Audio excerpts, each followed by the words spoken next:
காடமங்கலம் கிராம பொதுமக்கள் மற்றும் கிராம முக்கியஸ்தர்கள், தலைமைக்காரர் எல்லாருக்கும் வணக்கம்.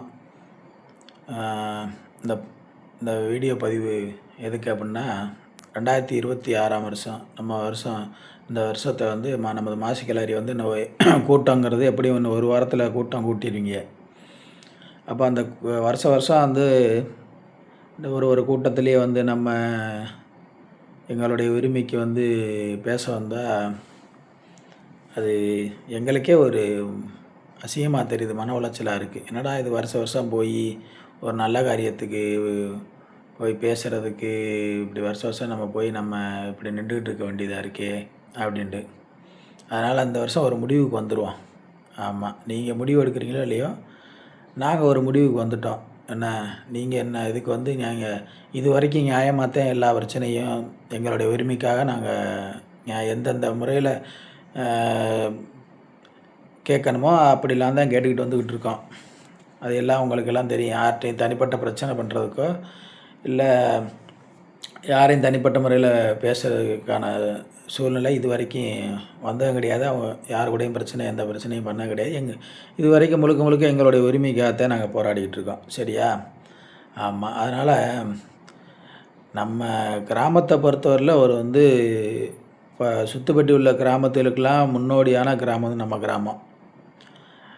இன்றைக்கி நம்ம கிராமத்தில் அந்த காலத்தில் மாமே மச்சான் தாய் பிள்ளையாக இருந்திருக்காங்க. எந்த விதமான அரசியலுக்கு அல்லாமல் ஒரு தாய் பிள்ளையாக பங்காளிகளாக இருந்திருக்காங்க. அப்போ பிரச்சனை இல்லை. ஆனால் ஒரு கிராமத்தில் ஒரு கூட்டம் போட்டால் அந்த கூட்டத்தில் பெரிய ஆளுங்க பேசும்போது யாரும் எதிர்த்து சின்ன ஆளுங்க வயசுக்கு குறையான ஆளுங்க எதிர்த்து பேச மாட்டாங்க. அவங்க பெரிய ஆளுங்க சொல்கிறத கேட்டுக்குவாங்க. அதனால் நம்ம கிராமத்தில் நம்ம தலைமை ஐயா காளிமுத்தைய சேர்வக்காரர் காலத்தோட அந்த ஒரு இது முடிஞ்சுண்டு இப்போ எல்லாத்துக்கும் தெரியும். இப்போ இருக்கிறது முழுக்க காடமங்கலத்தை பொறுத்தவரையில் நியாயம் பேசுகிறதுக்கோ இல்லை நீ செய்கிறது தப்புன்னு தட்டி கேட்குறதுக்கோ ஆளுங்க யாரும் கிடையாது. இப்போ அரசியல் உள்ளே வந்துடுச்சு. ஆளுக்கு ஒரு கணக்கு, அரசியல் கணக்கில் அவரை இப்போ கேள்வி கேட்டால் நமக்கு என்ன ஆதாயம் இருக்குது, இவங்களுக்காக சேர்ந்துக்கிட்டு போனால் நமக்கு என்ன ஆதாயம் இருக்குதுன்னு இப்போ ஆதாயம் தேடக்கூடிய காலகட்டம் ஆயிடுச்சுங்கிறது எல்லாத்துக்கும் தெரியும். அதனால தான் இந்த பிரச்சனை இது ஒரு பிரச்சனையாகவே போயிட்டுருக்கு. இது பிரச்சனைங்கள 10 நிமிஷம் பேசி முடிக்க வேண்டிய விஷயத்துக்காக யாரும் இல்லாத ஒன்றை கேட்கலை. 10 வருஷத்துக்கு முன்னாடி எங்கள் பெரியவங்க பல வருஷமாக குப்புசாமி தேவர் மகள் காளியம்மான்னு சொல்லி ஒரே பெண் வாரிசு தான். அந்த பெண் வாரிசு வாக்கப்பட்டு போனதைத்தான் பேசுகிறீங்களோ வழியே பிறந்ததுக்கான உரிமையைத்தான் கேட்குறாங்கிறத யாருக்கும் பல பேர்த்துக்கு தெரியாது. அப்போ அதை நம்ம அதை எடுத்து சொல்கிறோம். நீங்கள் ஒருத்தருக்கும் இது ஒன்றும் அரசியல் பதவி கிடையாது. இது யாரும் ஒரு உரிமையை இல்லைன்ட்டு மறுக்கிறதுக்கோ இல்லைன்னு சொல்கிறதுக்கோ யாருக்கும் அதிகாரம் கிடையாது. அதை முதல்ல எல்லோரும் தெரிஞ்சுக்கணும். இப்போ இது என்ன பிரச்சனை,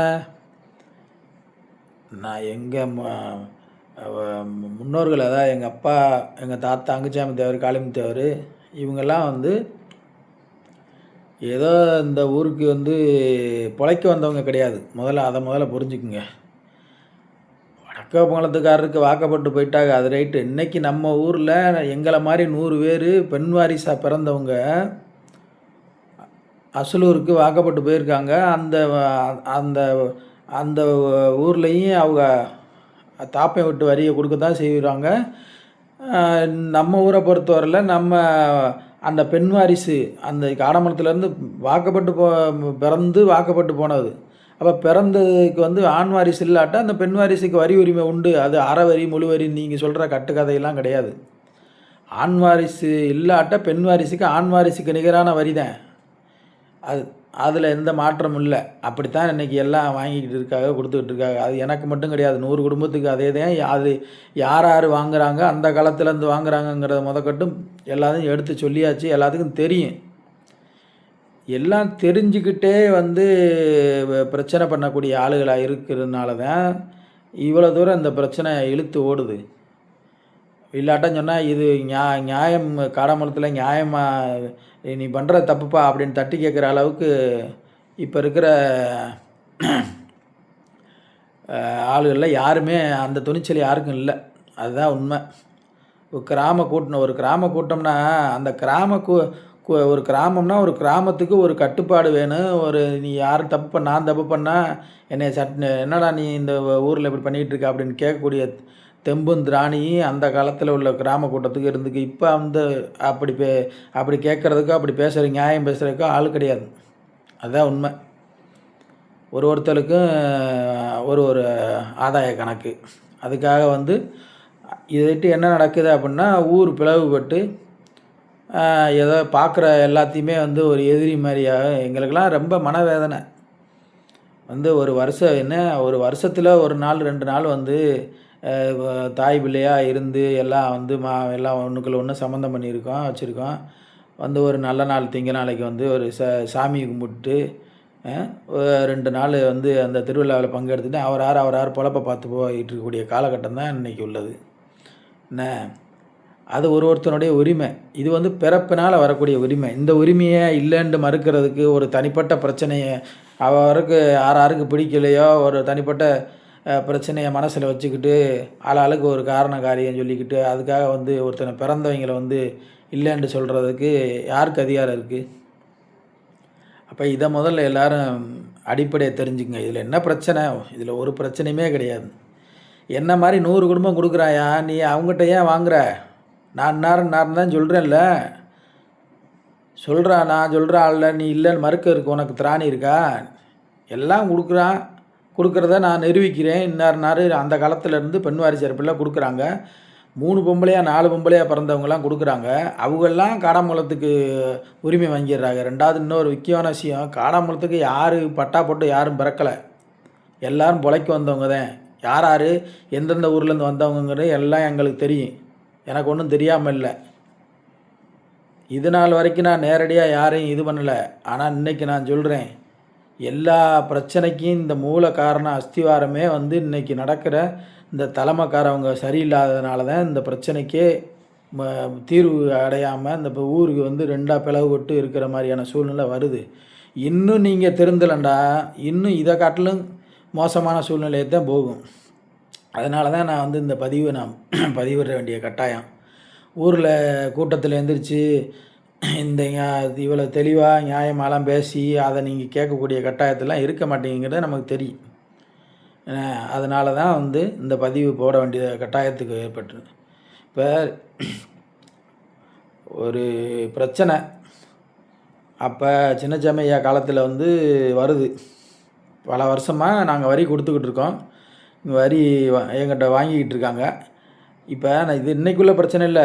3 தலைமுறை 4 தலைமுறையாக கொடுத்து வந்திருக்காங்க. அப்போல்லாம் எந்த பிரச்சனையும் கிடையாது. அப்போ சின்னசாமி காலத்தில் வரும்போது தான் எங்கள் ஐயாவுக்கு எங்கள் அப்புமார் இந்த பிரச்சனையை இது பண்ணி வரி வாங்கக்கு மாட்டிங்காங்க. அப்போ அவங்க எங்கிட்ட வரி கொடுத்துக்கிட்டு இருந்த வரியை நீங்கள் ஏன் வாங்கலை? 4 தலைமுறையாக வரி கொடுக்கறதே இவர் வாங்கலைன்னு சொல்கிறாங்கடா. அது ஒரு பக்கம் இருக்கட்டும்.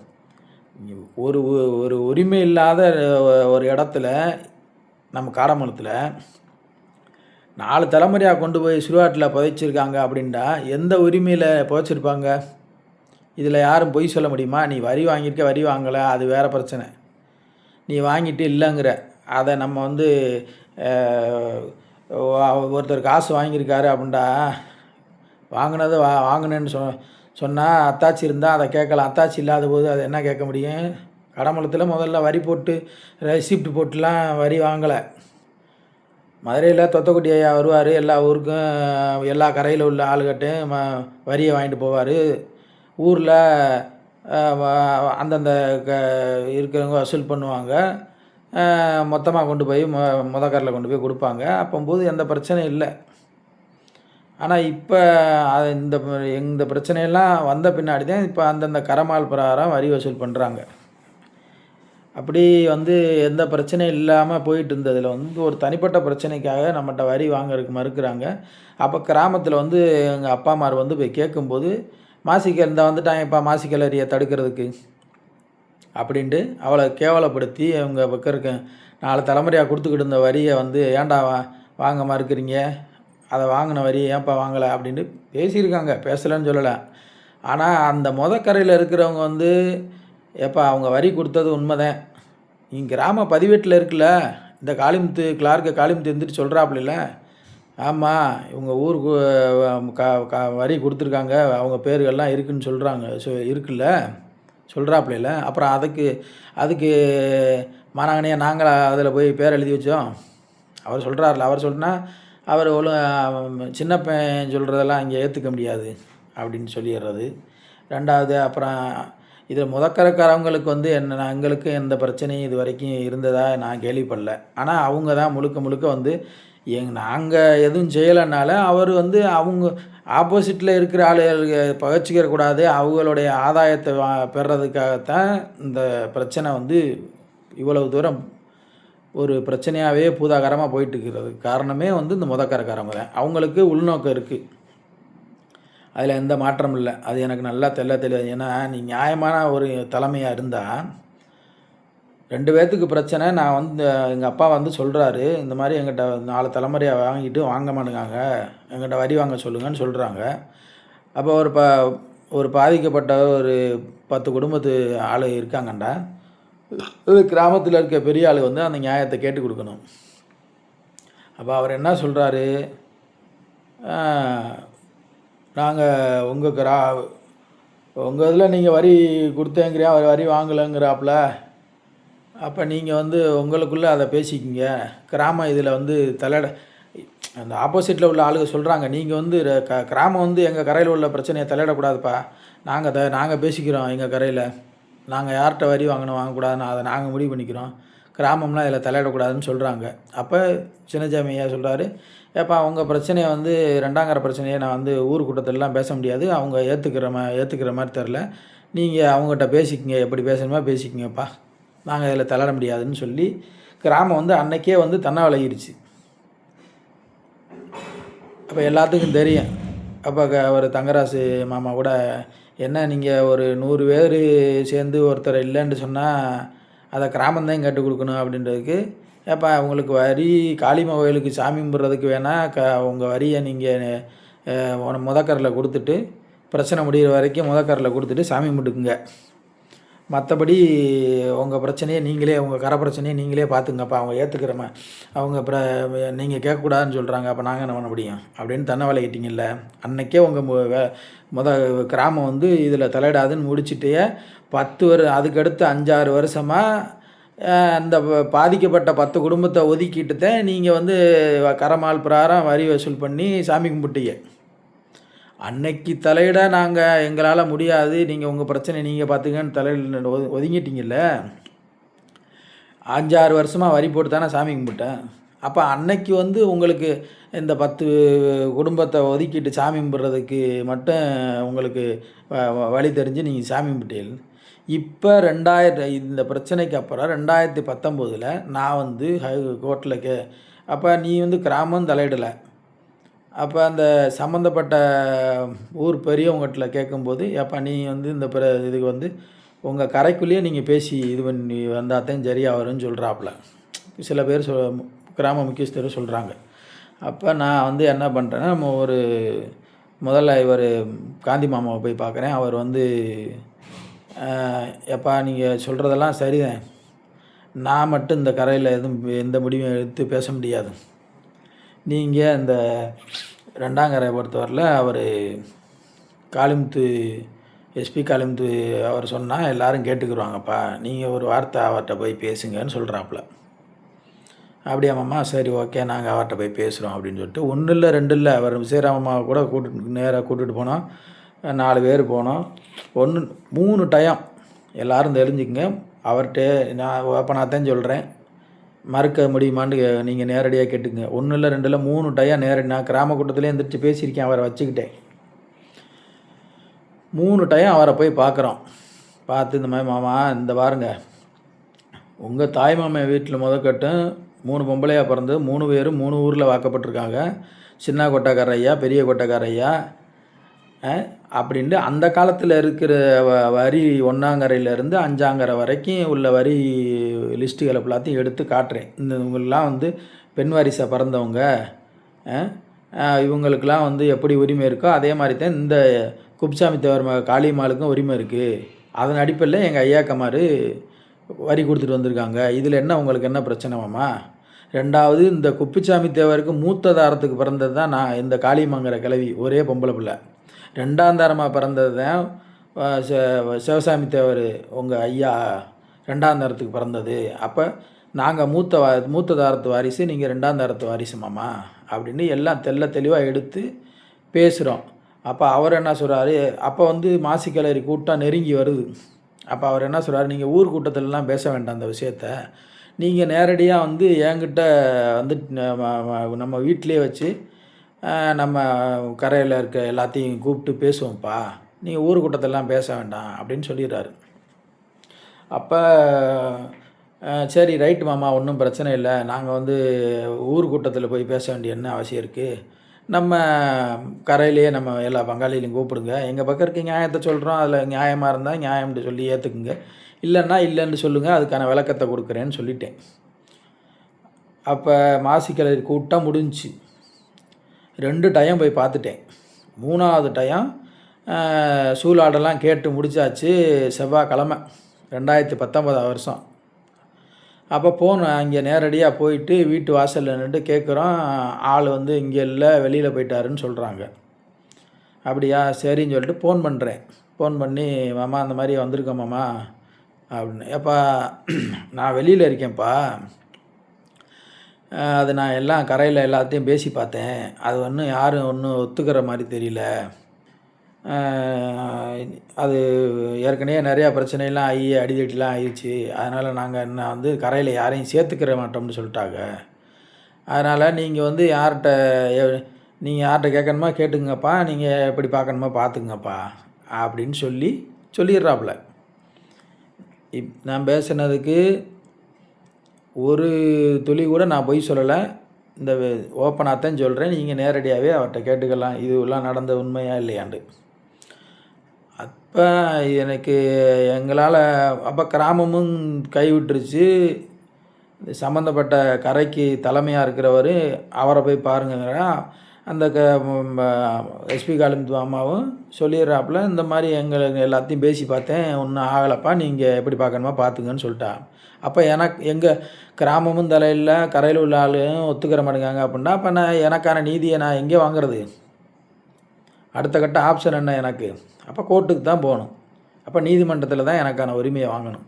அப்படிங்கும்போது அதுக்கப்புறம் தான் வந்து 2 நாளில் நான் வந்து புதன்கிழமை ஹைகோர்ட்டில் வந்து கேஸை தாக்கல் பண்ணுறேன்.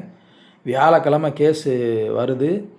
இவங்களுக்கு ஏற்கனவே வந்து நீதிமன்றத்திலேருந்து ஜட்ஜு வந்து சொல்கிறாரு, இவங்களுக்கு ஏற்கனவே உரிமை இருந்தால் இந்த 2019 மாசிக்கிளறிலேயே இவங்களையும் சேர்த்து சாமி கும்பிட்றதுக்கு உத்தரவிடுங்கன்னு சொல்லி ஆர்டிஓ கோர்ட்டுக்கு பரிந்துரை பண்ணி தீர்ப்பு கொடுத்துட்றாரு. அப்போ ஆர்டிஓ கோர்ட்டில் வந்து 2019 வருஷம் 8ஆம் தேதி வந்து கூட்டம் நடக்குது. அப்போ எல்லாருமே எஸ்பி காளிமுத்து மாமா முதற்கொண்டு எல்லாருமே, ராமச்சந்திர மாமா, அவர் காந்தி மாமா, பேச்சுமுத்து மாமா எல்லாருமே அங்கிட்டிருந்து வந்திருக்காங்க. நம்ம இந்த சைட்லேருந்து நம்ம எல்லாம் பங்காளி எல்லாம் போயிருக்கோம். அப்போ போனால் அங்கே கிட்டத்தட்ட 4 மணி வரைக்கும் 2 பேர்த்துக்குள்ளே மாற்றி கூப்பிட்டு கேட்குறாங்க. அப்போ என்கிட்ட வந்து கேட்கும்போது நான், சார் இந்த ஊரில் வந்து இன்னாரெல்லாம் பெண் வாரிசு அடிப்படையில் வரி கொடுக்குறாங்க, இந்த கிராமத்தினுடைய நடைமுறை ஆண் வாரிசு இல்லாட்ட பெண் வாரிசுக்கு வரி வாங்கக்கூடிய நடைமுறை இருக்குது, அதன் அடிப்படையில் இன்னாரெல்லாம் வரி கொடுக்குறாங்க அப்படிங்கிற பட்டியலை கொடுக்குறேன். அவர் பார்க்குறாரு. அப்போ எனக்கான உரிமை என்னங்கிறத அந்த இதில் நான் சார்ட்டில் போட்டிருக்கேன். குப்புசாமி தேவருக்கு 2 பொண்டாட்டி, மூத்த தாரத்துக்கு பிறந்தது நாங்கள், 2ஆம் தாரத்துக்கு பிறந்தது எஸ்பி காளிமுத்து மாமா வகையறான்னு சொல்லி அதை தெளிவாக எடுத்து கொடுத்துட்றேன். ஆர்டிஓ புரிஞ்சுக்கிறாரு. இதை வந்து அவங்ககிட்ட ஆப்போசிட் பார்ட்டிகிட்ட கேட்குறாரு, பெண் வாரிசு அடிப்படையில் உங்கள் ஊரில் தான் இத்தனை பேர்கிட்ட வரி வாங்குறீங்கல்ல, அப்போ ஏன் இவங்ககிட்ட வரி வாங்க மாட்டேங்கிறீங்கன்னு கேட்குறாரு. அதுக்கு அவங்கள்ட்ட பதில் இல்லை. இல்லை அவங்க வேப்பங்குளத்து வேப்பங்குளத்துக்காரங்க தான்யா, இல்லைன்னு சொல்லலையா, அவர் தான் சொல்கிறார்ல தெளிவாக.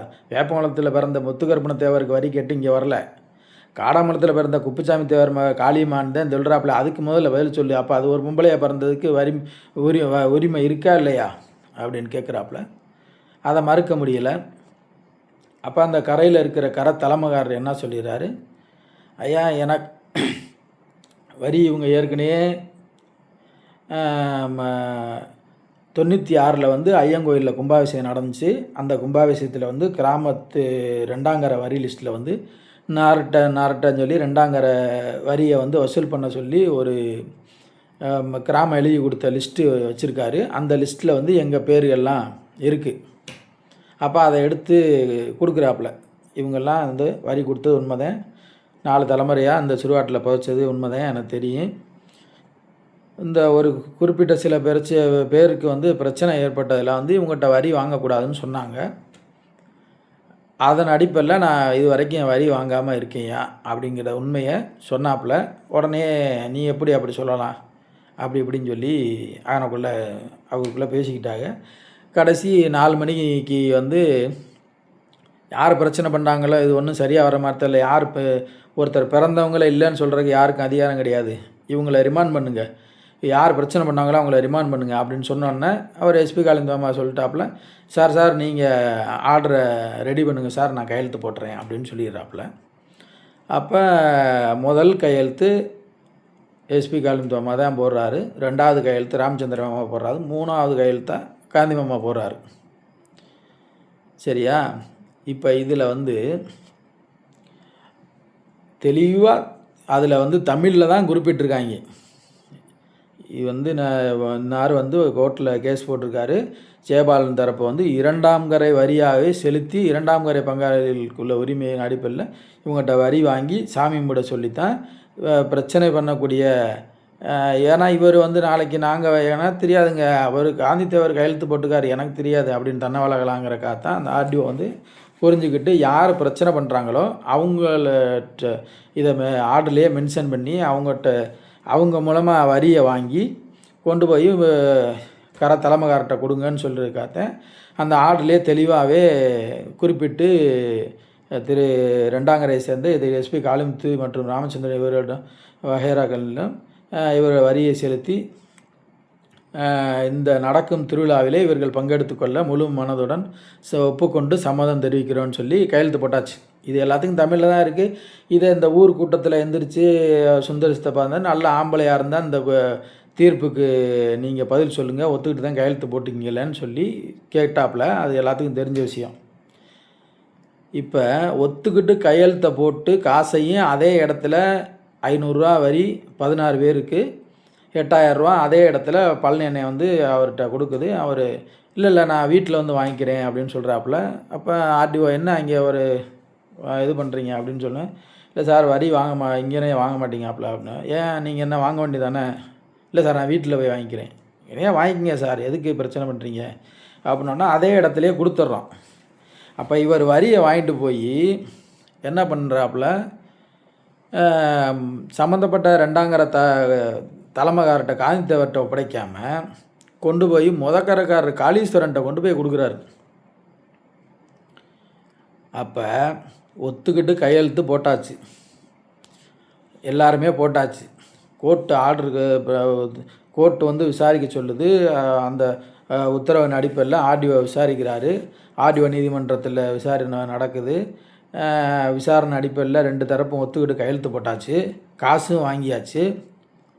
ஆக அங்கேயே பிரச்சனை முடிஞ்சிச்சு. அந்த வருஷம் நடந்த மாசிக்கலையில் நாங்களும் பங்கெடுத்துட்டோம். இந்த வரியை வாங்கிட்டு கொண்டு போய் 2ஆங்கரை தலைமகார்ட்ட கொடுக்காம முதக்கரில் கொண்டு போய் இவர் கொடுக்குறாருன்னா, ஒரு நியாயமான தலைமகாராக இருக்கிறவங்க என்ன செய்யணும், இந்த மாதிரி பிரச்சனை நடக்குதுங்கிறது எங்களுக்கு தெரியும், நீங்கள் வந்து ஒரு ஊர் கூட்டம் போடுறோம், அந்த ஊர் கூட்டத்தில் வந்து நீங்கள் இந்த மாதிரி பிரச்சனையை சொல்லி அந்த வரியை ஒப்படைங்க அப்படின்ட்டு சொல்லி அவர் எஸ்பி காளிமுத்து அம்மாட்ட சொல்லியிருந்தா, இந்த தலைமகாரவங்க நியாயமான ஆளாக இருந்திருந்தால் அன்னைக்கே இந்த பிரச்சனை முடிஞ்சிருக்கும். ஆனால் இவங்க அதை செய்யலை. அந்த காளீஸ்வரங்கிறவர் அவர் வந்து வாங்கி அந்த வரியை வச்சுக்கிட்டு இவர் என்ன சொல்லிடுறாரு, வரி நான் உன்கிட்ட தான் பொது வரியா தான் கொடுத்துருக்கேன். நீ வந்து என்னை அல்லாமல் யாருக்கு நீ வரி ரசீது போட்டு கொடுக்கக்கூடாதுன்னு அவர்கிட்ட சொல்லிடுறாப்புல. வந்து இவர் பழனி அண்ணன் போய் இவர் எஸ்பி காளிமுத்து மாமாட்ட போய் முதல்ல ரெண்டாங்கிற காந்தி மாமாட்ட போய் ரிசிப்ட் கேட்குறம்போது, இல்லை ஏன்ட்ட காசு கொடுக்கல, அதனால் நான் எப்படி தர முடியும்னு அவர் சொல்லிடுறாரு ஃபஸ்ட்டு. அப்புறம் வந்து இவர்கிட்ட காளிமுத்து மாமாட்டே போய் கேட்க போகும்போது, நான் கிராமத்தில் ஒப்படைச்சிட்டேன், நீங்கள் கிராமத்தில் போய் வாங்கிக்கோங்க அப்படின்னு சொல்கிறாரு. அப்போ போய் அவர் காளீஸ்வரன்ட்ட போய் கேட்டால், வரி ரசீது நீ காசு கொடுத்தாலு சொல்லாமல் நான் கொடுக்க முடியாது, அது நீங்கள் அவர்கிட்ட தான் கேட்கணும், யார் காசு கொடுத்தீங்களோ அவர்கிட்ட போய் கேளுங்கன்ட்டு அவர் சொல்கிறார். நல்லா தெரிஞ்சுக்குங்க, இதில் என்ன இருக்குங்கிறத நீங்களே உங்களுக்கே தெரிஞ்சுக்கட்டும். அப்போ போய் வந்து அவர் காளீஸ்வரன்ட்ட போய் கேட்டதுக்கு இந்த மாதிரி சொல்லிடவும், அப்போ நான் வந்து கமுதி டிஎஸ்பிகிட்ட போய் கம்ப்ளைண்ட் பண்ணிடுறேன், இந்த மாதிரி காசை வாங்கிட்டு வரி ரசீது தரமாட்டேங்காங்கன்னு சொல்லிட்டு. அப்போ இவர் காந்தி மாமா வந்து கரை தலைமாற, நீங்கள்லாம் நீ தான் கரை தலைமை ஒத்துக்கிட்டு கையெழுத்து போட்டிக்கல, அவங்களுக்கு வரி ரசீது குடியா அப்படின்னு சொன்னோன்னா, அதுக்கப்புறம் தான் எங்களுக்கு வரி ரசீது கொடுக்குறாப்புல. காசு அவர் வாங்கினார், அவர்கிட்ட ஒப்படைச்சார், அது ரைட்டு ஓகே. இந்த கரைக்கு தலைமை நான் தான், இந்த உன் பேரில் தான் நான் கேஸே போட்டிருக்காப்புல, இவர் உன்னை எதிர் மனுதாரரை காட்டி தானே போட்டிருக்காரு, நீ காசு வாங்கினது உங்கள் பங்காளி தானே வாங்கியிருக்காப்புல, வாங்கினது உண்மை தானே? ஆமாம் சார். அப்படின்னா அவர்கிட்ட ரிசிப்ட் போட்டு கொடுங்க. மற்றதா சார், நீங்கள் ஜெயபாலன் தரப்பு நீங்கள் வந்து இவர்கிட்ட வரி வாங்கிட்டு ரெசிப்ட் தரலன்னு சொல்லி நீங்கள் ஹைகோர்ட்டில் நீங்கள் கண்டெம்ட் போடுறா இருந்தால் கண்டெம்ட் போட்டுக்குங்க அப்படின்னு, அதுக்கு நாங்களும் சாட்சியாக இருக்கோம்னு சொல்லி போலீஸ் சொல்லிடுறாப்புல. அதுக்கப்புறம் தான் நான் என்ன பண்ணுறேன், என்னடா காசை வாங்கிட்டு திருவிழாவிலேயே நம்ம ரெண்டாங்கிற வரியை கொடுத்தாச்சு, வரியை வாங்கிக்கிட்டு ரிசிப்ட் தர மாட்டேங்கிறாங்க. நாங்கள் கேட்டால் நான் பொது வரியாகத்தான் வாங்கினேன். ஒரு பெரிய மனுஷன் கையெழுத்து எதுக்கு போட்டிருக்கோம், என்ன போட்டிருக்கோன்ட்டு படித்து பார்த்து ஒத்துக்கிட்டு கையெழுத்து போட்டிருக்கோம். பின்ன கூட்டம் முடிஞ்சு வெளியில் வந்த பின்னாடி வீட்டில் உட்காந்துக்கிட்டு நான் சும்மா விளாட்டுக்கு போட்டேன், பொது வரியாக போட்டேன் அப்படிங்கிறது இதெல்லாம் ஒரு பேசக்கூடிய பேச்சா? அந்த ஆர்டர் இன்றைக்கும் இருக்குது, யார் வேணாலும் எடுத்து படித்து பார்க்கலாம், அதில் என்ன போட்டிருக்கு அப்படிங்கிறது தெரியும். சரி, அது முடிஞ்சிச்சு. இந்த முதக்காரக்காரரு அந்த இடத்துலையே அன்னைக்கே நியாயமான ஆளாக இருந்திருந்தால் அந்த பிரச்சனை அன்னைக்கே முடிஞ்சிருந்திருக்கும். ஆனால் இவர் அதை செய்யலை. சரி, இது ஒரு பக்கம். இதுக்கு முன்னாடி நடந்ததை சொல்கிறேன். இப்போ இவர் காளிமுத்து மாமாட்ட போய் நம்ம கேட்கும்போது அவர் நீங்கள் உங்களுக்குள்ள பிரச்சனையை நீங்கள் பார்த்துக்குங்கப்பான்னு சொல்லிடுறாப்புல. அப்போ கிராமத்தில் வந்து நம்ம சட்டப்பூர்வமாக போகிறதுக்கு அப்போ நமக்கு அத்தாட்சி வேணும். அப்படிங்கிறதுக்காக நான் என்ன பண்ணுறேன் அப்படின்னா, போய் இந்த முதக்கரைக்காரங்கிட்ட நாங்கள் அந்த காலத்துலேருந்து வரி கொடுத்த நோட்டு உங்கள்கிட்ட இருக்குல்ல, அதிலேருந்து ஒரு செராக்ஸ் மட்டும் எடுத்து கொடுங்க, நாங்கள் அதை எவிடன்ஸாக கோர்ட்டில் கொடுக்கணும், நாங்கள் வரி கொடுத்துருக்கோம், அந்த காலத்துலேருந்து கொடுத்துருக்கோங்கிறத அப்படின்னு போய் கேட்குறதுக்கு எங்கள் அப்பா அம்மா போய் கேட்டதுக்கு, அதை இந்த நிமிஷம் நான் இப்போ பேசிகிட்டு இருக்கிற இந்த நிமிஷம் முதக்கிட்ட நாங்கள் காசு கொடுத்துருக்கோம்ல, நீ கிராமத்துக்கு எல்லாத்துக்கும் பொதுவான ஆள் தானே, பொதுவான ஆள் என்ன செய்யணும், அந்த கிராமத்தில் யார் வரி கொடுத்துருக்காங்களோ அதுக்கு அத்தாட்சி தேவைப்படுச்சுன்னா ஒரு அந்த நோட்டில் எங்கள் பேர் இருக்கிறத ஒரு செராக்ஸ் எடுத்து கொடுத்துருக்க வேண்டியதானே. நான் காசு கொடுத்த காசுக்கு தானே நீ பேர் எழுதி வச்சுருக்க, பேர்லன்னா ஒரு செராக்ஸ் எடுத்து கொடுக்குறதுக்கு உனக்கு என்ன பிரச்சனை? ஆனால் நீ அன்றைக்கி என்ன சொன்ன, இல்லை ஒரு 20 பேர் சேர்ந்து செராக்ஸ்லாம் நீங்கள் எதுவும் அத்தாட்சிலாம் கொடுக்கக்கூடாதுன்னு சொன்னாங்க, அதனால தான் நாங்கள் அதை கொடுக்க முடியாது அப்படின்னு சொல்கிற. அப்போ நீங்கள் வந்து கிராம தலைமைங்கிறது யாருக்கான ஆள்? ஒரு பொதுவான ஆளுகளா? நீங்கள் கொடுத்த வரிக்கு ரசீதுங்கிற நடைமுறை கிடையாது, நோட்டில் தான் எழுதி வச்சுருக்கு, எந்திரிச்சு சொல்கிறீங்க இந்த மாதிரி அவங்க அந்த காலத்துலேருந்து வரி கொடுத்துருக்காங்க, நோட்டில் இருக்குது, பேர்கள்லாம் இருக்குதுன்னு சொல்கிறீங்க. அப்போ அந்த இருக்கிற ஆதாரத்தை கொடுங்கயான்னா கொடுக்க மாட்டோம். இதை நீங்கள் ஊருக்காரவங்க நீங்களே இது யாருங்கிறது எப்படி என்ன பண்ணுறாங்கங்கிறத உங்களுக்கே நான் இதில் உள்ள நியாயத்தை உங்களுக்கு நீங்களே தெரிஞ்சுக்குங்க. அப்போ ஒரு கிராமத்தில் தலைமையாக இருக்கிறவங்க நியாயம் பிரகாரம் இல்லாமல் ஒருத்தரை உள்நோக்கத்தோட ஒருத்தர் வந்து வசதி வாய்ப்பாக இருக்கார், ஒருத்தர் அரசியலில் இருக்காருன்னா அவருக்கு முட்டு கொடுத்துக்கிட்டு அவர் என்ன சொல்கிறாரோ அவர் பகைமையாயிடக்கூடாதுங்கிறதுக்காக அவருக்கு முட்டு கொடுத்துக்கிட்டு ஒருத்தனுடைய உரிமையை இல்லாமல் அடிக்கிறதுக்கு 2 பேரும் கூட்டு சேர்ந்துக்கிட்டு இந்த வேலையெல்லாம் பண்ணி கடைசி அந்த கோர்ட்டில் கையெழுத்து போட்டு வந்த காசையும் வாங்கிட்டு கையெழுத்து போட்டு வந்தவர், நான் வீட்டில் வந்து உக்காந்துக்கிட்டு நான் பொதுவாக வாங்கினேன், சும்மா போனேன் அப்படின்னு சொல்கிறாரு. அப்போ அவர் சுந்தர சித்தப்பு வந்து என்னமோ அவருக்கு ஒரு இதில் எந்திரிச்சு கேட்டாப்புல, இந்த மாதிரி இது நல்லா ஆம்பளையாக இருந்தால் இதுக்கு என்ன யார் கையெழுத்து போட்டிருக்காங்களோ அதை படித்து சொன்னேன். அந்த கூட்டத்தில் எந்திரிச்சு இப்போ ஒரு பதில் சொல்லாமல் எந்திரிச்சு ஓடிட்டாப்புல. அப்போ நீங்கள் அதுக்கடுத்து என்ன செஞ்சுருக்கணும் நியாயமா? சரி, அவர் கையெழுத்து போட்டார், காசு வாங்கிட்டாங்க. அவங்களும் இந்த மாசிக்கலையிலே 2019 8/3/2019 அந்த மாசிக்கலரில் நாங்கள் 2ஆம் கரை வரியாகவே 16 வரியை கொடுத்து சாமி கும்பிட்டாச்சு, நல்லபடியாக சாமி கும்பிட்டாச்சு, எந்த பிரச்சனையும் இல்லை. அப்போ வரி வாங்கிட்டாங்கல்ல, அப்போ இதில் என்ன பிரச்சனை அப்படின்ட்டு சொல்லி அந்த பிரச்சனையை அன்றைக்கே முடிச்சுருந்துருக்கலாம். ஆனால் இதை அவங்க செய்யலை. அதுக்கப்புறம் நான் போய் மறுபடியும் எனக்கு வந்து நிலையான 3 மாதத்துக்கு அப்புறம் வந்து 2 தரப்பு ஆவணத்தையும் பார்த்து நிரந்தரமான ஆர்டர் போடுறதுக்கு வாங்கின வரி, ஏன்னா இவர் வாங்கின வரியே இல்லைங்கிறாப்புல, பொது வரி வாங்கினேன், அப்படி வாங்கினேன், இப்படி வாங்கினேன்னு சொல்கிறாரு. அப்போ எனக்கான உரிமையை வந்து எனக்கு அதே ஒரு ஆர்டராக வேணுங்கிறதுக்காக நான் திரும்ப ஹைகோர்ட்டில் ஒரு மறுபடியும் கண்டெம்ட் கேஸ் போட்டு அதில் போலீஸ் தரப்பும் பார்ட்டியாக போட்டு, ஆர்டிஓ தரப்பையும் பார்ட்டியாக போட்டு, என் தரப்பும் பார்ட்டியாக போட்டு, காந்தி தேவர் வந்து அவர் ஏற்கனவே பாண்டியண்ணே வந்து ஒரு வழக்கு தொடுக்கிறாப்புல. அந்த வழக்கில் வந்து அவர் ராமச்சந்திர மாமா என்ன சொல்லிடுறாப்புல, அவர் பாண்டியண்ணே இருந்தது ராமச்சந்திரன் தான், இந்த ராமச்சந்திர மாமா தான் இந்த கரைக்கு தலைமைக்காரரு, அவர் எங்கிட்ட வரி வாங்க மாட்டேங்காருன்னு கேஸு போட்டுறாப்புல. அந்த கேஸில் வந்து என்ன அப்படின்னா, இவர் பதில் தாக்கல் பண்ணுறாரு. யார்? ராமச்சந்திர மாமா தாக்கல் பண்ணுறாரு. ஐயா, அந்த கரைக்கும் 2ஆம் கரையில் வந்து நான் எனது ஒரு பங்காளி தான், கரைக்கு தலைமைக்காரங்கிறது நான் கிடையாது, எங்கள் அண்ணன் காந்தி தான் தலைமை அப்படிங்கிற இவரே அபிடவிட் கொடுத்துருக்காரு. இன்றைக்கி ஆதாரம் இருக்குது, சரியா? அப்போ அதில் வந்து நான் தலைமை கிடையாது, அண்ணன் காந்தி தான் தலைமை, நாங்கள் ஊரில் வந்து பெண்வாரி சரிப்பேரில் வரியே வாங்கிறதில்லைன்னு சொல்கிறாரு. எப்படி வரியே வாங்கிறதில்ல அப்படின்னு சொல்கிறாரு. அதுக்கப்புறம் வந்து இவங்க வந்து கேஸை வந்து முறையாக இப்போ எங்கள் தரப்பு ஆளுங்க வந்து அதை வந்து ஃபாலோ பண்ணலை. அதனால் அந்த கேஸில் வந்து நீங்கள் உங்களுக்கு உரிமை இருக்கும் பட்சத்தில் நீங்கள் கீழ்கோர்ட்டில் போய் பார்த்துங்கன்னு சொல்லி ஒரு ஆர்டர் வந்துடுது. அது எல்லாத்துக்கும் தெரியும்.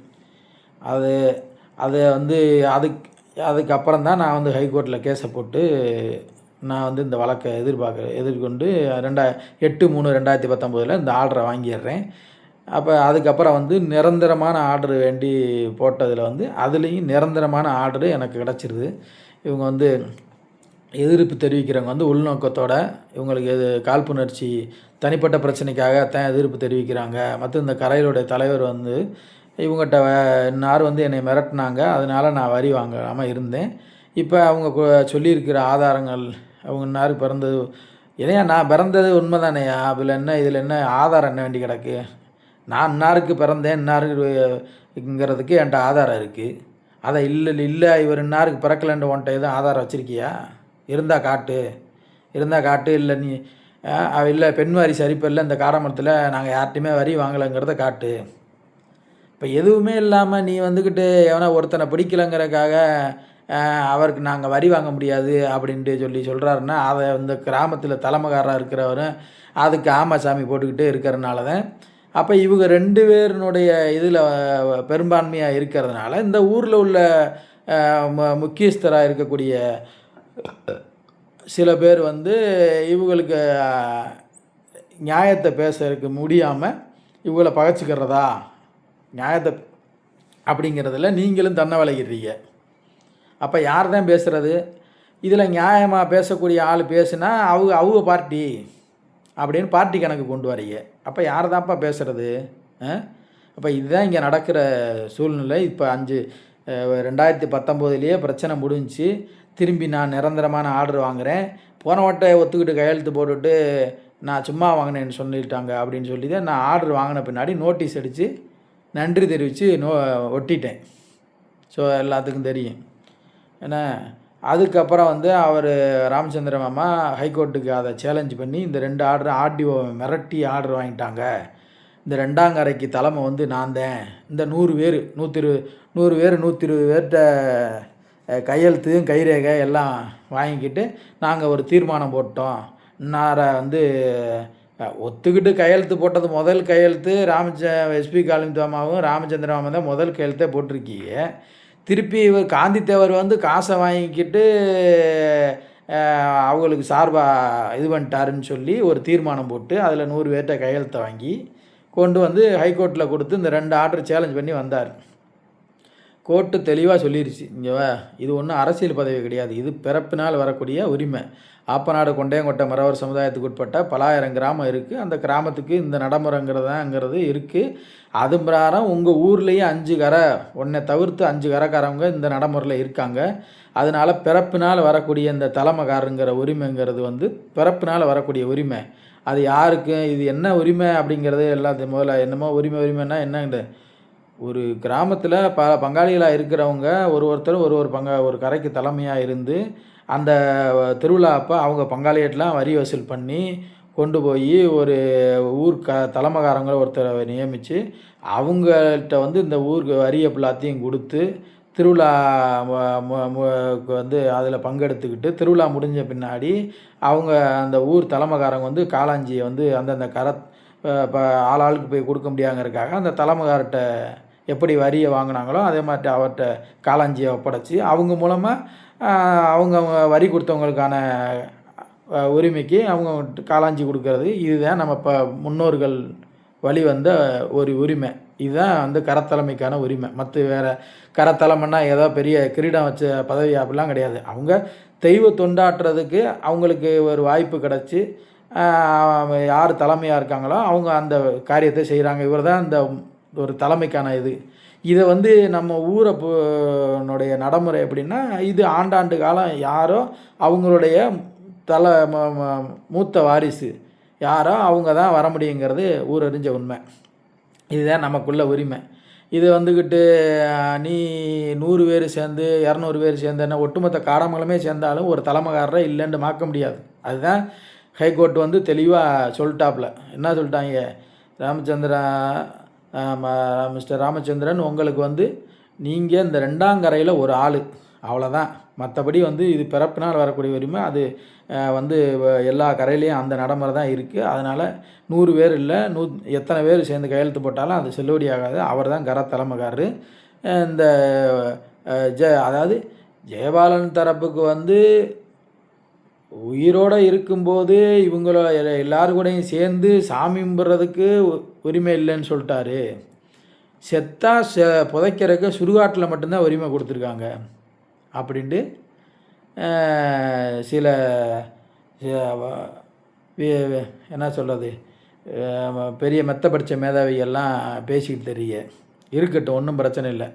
நான் என்ன சொல்கிறேன், எனக்கு கிராம தலைமை கிராம முக்கியஸ்தர் நீங்கள் ஒரு முடிவுக்கு வாங்க. எல்லாம் நடந்த விஷயங்கள் எல்லாமே எல்லாத்துக்கும் தெரியும். நடந்ததை நான் இப்போ சொல்லிட்டேன், சரியா? இப்போ அவருக்கு வந்து ஹைகோர்ட்டில் அவர் வந்து ஆர்டரு ராமச்சந்திரன் தலைவருண்டோ இல்லை இவங்ககிட்ட வரி வாங்கக்கூடாதுண்டோ ஆர்டர் இருந்தால் காட்டுங்க, சரியா? அது கிடையாது. அப்படி இருக்கும்போது இங்கே உங்கள் கிராம தலைமை 10 வருஷத்துக்கு முன்னாடியே கிராமம் அந்த 2ஆம் கரை பஞ்சாயத்தில் தலையிடுறதுன்னு தன்னை விளையிட்டிக்கல. இப்போ யாருக்காக நீ முட்டு கொடுக்குறீங்க? நீ அன்னைக்கு என்ன நீ எனக்கு தெரியாதியா, நீங்கள் உங்களுக்குள்ளே பார்த்துங்கன்னு சொல்லிட்டு இல்லை, அப்புறம் இன்றைக்கி ஏன் தலையிடுறேன்னு கேட்குறேன். அப்போ 10 பேர் அன்னைக்கு ஒரு ஏழ்மைப்பட்டவன் வந்து சொல்லும்போது நீ தலையிட எனக்கு தெரியாதுன்னு தன்னை விலை நீ அந்தந்த கரமலை பிரகாரம் வரி போட்டு சாமி கும்பிட்டியே. இன்றைக்கி நான் ஒரு ஆர்டர் வாங்கின பின்னாடி அவருக்கு ஒருத்தருக்கு பாதகம் வந்தோன்னே அவர் அரசியல்வாதியாக இருக்கா, அவருக்கு காசு பணம் வச்சுருக்காருன்னு சொல்லியேன்னா அவருக்கு முட்டு கொடுக்கறதுக்கு நீ உறுதுணையாக நீ வந்து அந்த திருவிழாவை அவர் உள்ளே இருந்தால் திருவிழா அவங்கெல்லாம் ஊருக்கு முக்கியமானவங்கப்பா. அவங்கெல்லாம் இல்லாமல் ஊர் திருவிழா நடத்த முடியாதுன்னு ஒரு திருவிழாவை நிப்பாட்டுறேன். வரி ரசீது கேட்டு போன எங்கள் ஆதாரம் கேட்டால் எங்களுக்கு அந்த செராக்ஸ் எடுத்து கொடுக்க மாட்டேங்கிறார். காசு வந்து ஒரு பிரச்சனை நடக்குதுன்னு தெரியும். அப்போ ஒருத்தர் கொண்டு வந்து வரியை கொண்டு வந்து ஒப்படைக்க வராருன்னா, நீங்கள் ஒன்று உங்கள் கரை தலைமைட்ட ஒப்பட, இல்லாட்டா கூட்டம் கூட்டுறேன், அந்த கூட்டத்தில் வந்து நீங்கள் விவரத்தை சொல்லி கொடுங்கன்னு சொல்லியிருக்கணும். அதை செய்யலை. அப்போ இந்த பிரச்சனைக்கெல்லாம் மூல சூத்திரதாரி யார்? இந்த முதக்கரை. அப்போ இந்த சரி, அப்புறம் 2020 என்ன ஆகுது? தீர்ப்பு எல்லாம் எல்லாம் கொடுத்த பின்னாடி, நிரந்தரமான தெளிவான தீர்ப்பு கொடுத்த பின்னாடி மாசிக்கலரி வருது. அந்த மாசிக்கலரியில் வந்து வரி நாங்கள் 100 பேர் இருக்கோம், நீங்கள் வரி நோட்டை காயந்தேவட்டை ஒப்படைக்கக்கூடாது. எப்படி? தோத்தாச்சு கோர்ட்டில். தோற்ற பின்னாடி வரி நோட்டை நீங்கள் காயந்தேவட்டை ஒப்படைக்கக்கூடாது, நாங்கள் காயந்தேவட்டை வரி கொடுக்க மாட்டோம் அப்படின்னு சொல்லிடுறது. அப்போ இந்த நீ ஊர் பெரியவங்களும் சரி, கிராமத்தில் இருக்கிற ஆளுங்க என்ன பண்ணியிருக்கணும்? ஏய், உங்கள் கரை பிரச்சனையை நாங்கள் தலையிட முடியாதியா, நீங்கள் கோர்ட்டு நாடுன்னு பார்ட்டிங்க, அவருக்கு உரிமை இருக்குது உரிமை இல்லைங்கிறத யாருக்கு ஆர்டர் போட்டிருக்காங்களோ அவர் ஆச்சு நீங்களாச்சு உங்களுக்குள்ளே பேசிக்கிங்க. நாங்கள் எங்கள் வழக்கம் கிராமத்தில் சாமி கும்பிட்றதுக்கு என்ன நடைமுறையோ, யார்கிட்ட இது 4 தலைமுறையாக வரி நோட்டு ஒப்படைச்சோமோ அவங்ககிட்ட ஒப்படைச்சிட்றோம். என்ன நீங்கள் எப்படியும் பார்த்துங்கன்னு சொல்லி ஒப்படைச்சில கிராம கூட்டம் போட்டு பேசி அந்தந்த தலைமைக்காரங்கிட்ட தான் ஒப்படைப்போம் அப்படின்னு சொல்லி பேசினீங்க. அன்னைக்கு எந்த வீரனும் வந்து பேசலை கூட்டத்தில். என்ன வரி நோட்டை ஒப்படைச்சாச்சு. வரி நோட்டை ஒப்படைக்கிறதுக்கு அவர் இந்த முதக்கரைக்காரர் என்ன பண்ணுறாரு? சாமானியமாக அந்த வரி நோட்டை வந்து இவர்கிட்ட ஒப்படைக்கலை. அதில் ஒரு முக்கியமான ஆள் ஃபோன் அடித்து, ஏப்பா ஊரில் கூட்டத்தில் பேசின வேறா, நீ அவர்கிட்ட வரி நோட்டை ஒப்படை, நீ என்ன அங்கிட்டு அண்ணன்ட்ட போய் கேட்டால் தம்பிகிட்ட போய் கேளுங்கிறது, தம்பிகிட்ட போய் கேட்டால் அண்ணன்ட்ட போய் கேளுங்கிறது, இப்படி அலக்கழிப்பு பண்ணுறது பண்ணி கடைசியாக ஒரு வழியாக அவர்கிட்ட வரி இது நோட்டை ஒப்படைக்கிறாங்க. ஒரு கிராமம் கட்டுப்பாடான கிராமம்டா, நீ ஊர் கூட்டத்தில் ஒருத்தன்ட்ட பேசி இவர் தான் தலைமைக்காரர் அவர்கிட்ட தான் ஒப்படைப்பான்னு சொல்லி கொடுத்தில. அப்போ கொடுத்த ஆள்கிட்ட தானே நீ வரியை வாங்கணும், வரி வசூல் பண்ணுறதுக்கு அதிகாரம் இருக்குது, அவர் தானே வாங்கணும். காளி பேரை சொல்லி நாய் பேய் கூட போய் யார்கிட்ட வேணாலும் வரி வாங்க முடியும். என்னால் கூட முடியும். நான் வரி வாங்கி காடமங்கலம் காளி பேய்க்கு வரி கேட்டு வந்திருக்கேன்னு சொல்லி யார்கிட்ட வேணாலும் போய் வரி வாங்கிட்டு வர முடியும். வரி நோட்டு கொடுக்கறது ஒரு ஆள்கிட்ட கொடுக்குறேன்னு சொல்லி வரி நோட்டு ஒப்படைச்சு, ஆனால் அதுக்கு முன்னாடியே வேறு ஆளை வந்து 2ஆம் கரைக்கு வரி வசூல் பண்ண விட்டு, அவர் காளிவேலுக்கு வரி கொடுங்கன்னு சொல்லி அவர் இவர் வரி நோட்டு ஒப்படைக்கிறதுக்கு முன்னாடியே அவர் 1 மாதத்துக்கு முன்னாடி இருந்தே நோட்டு போட்டு வரியை எல்லா பங்காளிட்டையும் 2ஆம் கரை பங்காளி எல்லாத்தையுமே வரியை வாங்கிட்டாப்புல. இப்போ வசூல் பண்ண கொண்டு போன வரியை கொண்டு போய் இவர் அப்படி இருந்து இவர் 65 வரியை வந்து எங்கள் வரி முதற்கட்டும் 65 வரியை கொண்டு போய் காய்ந்தவர் ஒப்படைக்க போகும்போது, இந்த கிராம தலைமைக்காரன் என்ன பண்ணிக்கணும்? அன்னைக்கு நீ தானே வரி வசூல் பண்ண சொல்லி இதுக்கு கொடுத்த, அவர் வாங்கிட்டு வர்ற வரியை நீ வாங்கியிருக்கணுமா வேணாமா? நாங்கள் அவங்ககிட்டையும் வாங்கலை இவங்ககிட்டையும் வாங்கலை. இது எப்படி நியாயம்? நீ வசூல் பண்ண சொல்லி ஏன்ட்ட கொடுத்தேன்னா, நான் வசூல் பண்ணிட்டு வர வரி என்னவோ அதை நீ வாங்குறது தான் உன் வேலையா? நீ அவங்கக்கிட்டையும் வாங்கலை. நீ ஒரு கிராமத்துக்கு ஒரு கட்டுப்பாடு இருந்தால், ஏன்னா வரி நோட்டை நாங்கள் கிராமத்துலேருந்து இன்னார்கிட்ட கொடுத்து வரி வசூல் பண்ண சொல்லியிருக்கோம், நீ எப்படி வரி வசூல் பண்ணலான்னு கேட்குறக்கு துப்பு இல்லை. அவங்கக்கிட்டையும் வாங்கலை இவங்கக்கிட்டையும் வாங்கலைன்னு சொல்கிறேன்னா இதில் என்ன நியாயம் இருக்குது? அப்போ நீங்கள் உள்நோக்கத்தோடு தான் எல்லா வேலையுமே பார்க்குறீங்க. நீங்கள் தான் முதல் காரணமே, இந்த பிரச்சனைக்கான முதல் காரணமே. இல்லைன்னு மறுக்க முடியுமா உங்களால்? அப்படிலாம் பண்ணிவிட்டு திருப்பி அவங்க ஆப்போசிட் பார்ட்டி வசூல் பண்ண வரி கிட்டத்தட்ட இது வரைக்கும் எனக்கு தெரிஞ்சு 2 வருஷம் 3 வருஷம் வசூல் பண்ண வரியே கிராமத்து கணக்கில் ஒப்படைக்கலை. காளி பேரை சொல்லி காசை வசூல் பண்ணிவிட்டு தனக்குத்தானே வச்சுக்கிட்டு அதை கோர்ட்டுக்கு பார்க்குறேன், அவனுக்கு பார்க்குறேன், இவனுக்கு பார்க்குறேன்னு சொல்லி வச்சுக்கிட்டேன். அதை கேட்குறக்கு உங்களுக்கு கிராமத்தில் யாருக்காவது திராணி இருக்கா? இல்லை இந்த கரைக்காரர் நீ வரி ஏன்ப்பா கொடுக்கல அப்படின்னு சொல்லி கேட்குறக்கு முடியுமா? உங்களால் முடியுமா? அந்த டயத்தில் அவர் காய்ந்தவர் வந்து அந்த வருஷம் வசூல் பண்ண வரியை நீங்கள் வாங்கலைன்னொன்னே 4 ஊருக்கு பெரியவங்கள்ட்ட தலைமைக்காரவங்கள்ட்ட